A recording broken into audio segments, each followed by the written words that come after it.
if you were a small insurance broker, what would you do with your office lease? My own view is that at the end of the day, we're social beings. And actually, we go to the office as much for sort of a chat and sort of mutual inspiration. See, a financial firm paid a record rent in the city the other day, £110 a foot. So for a top story building, which was really interesting because you'd guess that the big city blocks would be in trouble. I mean, they're obviously in trouble at the moment because you can't go up the lift to the 38th floor and all that sort of stuff. I don't know, maybe it's changed, but I would think most people, it's the insurance broker's job to lose the client. If he looks after him, he should be able to keep the client. He might find his margins being reduced because, well, that's happening. The internet is going to make that happen across the board. Because I always remember my mum and dad used to buy a car in the Holloway Road, whereas today you push a button and somebody would tell you where you can get the best Rover for amongst 2,000 garages. Well, to me, that means that you're not really going to get inflation, are you? You might get commodity inflation, but you can't get inflation when people can, nobody can say, Chris, I'm going to charge you 1,000, when you can push a button and see someone else will give you the same car for 700 or whatever it is. Yeah.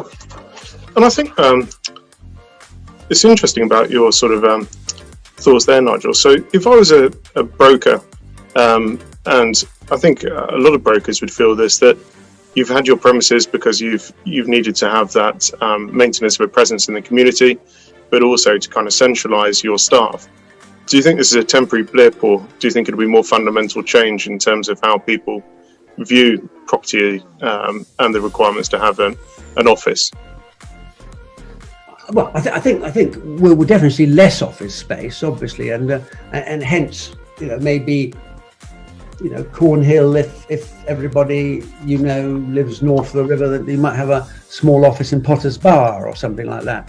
And I think, I still think that at the end of the day, companies have to be teams.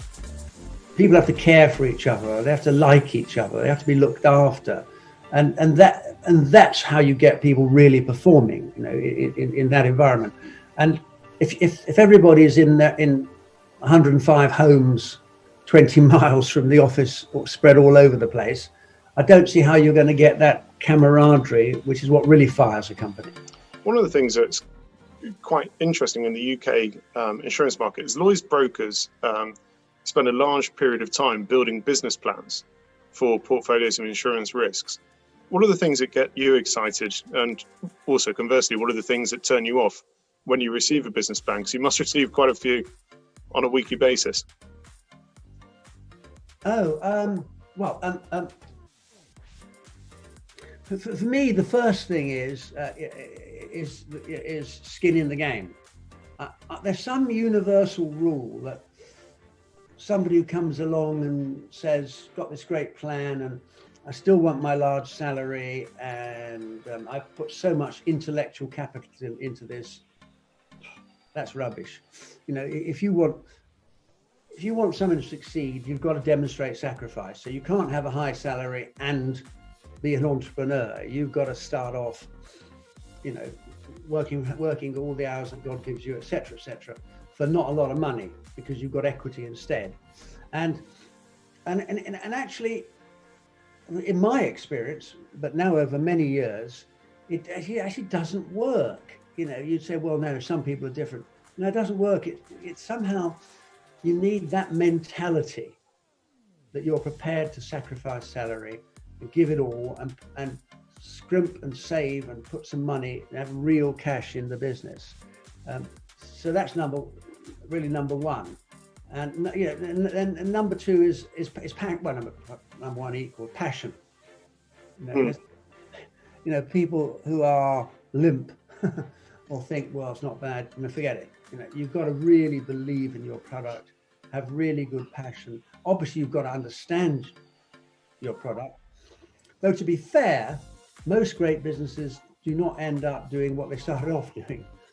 So most business plans heading in that direction at some stage will deviate to that direction.